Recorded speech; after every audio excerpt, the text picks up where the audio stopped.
bien massaye li. Et puis wap chercher yon torchon chaudier, ba yo kon descend chaudier yo. Yon torchon chaudier yo kon descend chaudier yo.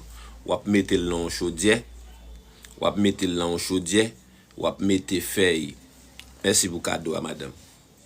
Wap mette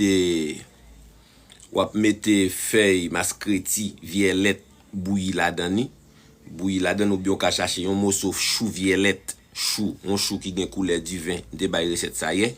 Wap seulement prendre wap mette torchon dans chaudière, wap prend morceau chou wap mette sous torchon, wap poser là un petit de l'eau tout petit et puis wap couvrir chaudière. Wap veut dire wap mette pour chaud, pour bien chaud pour faire là capable fin tout, ou bien faire maskreti ou bien faire chou.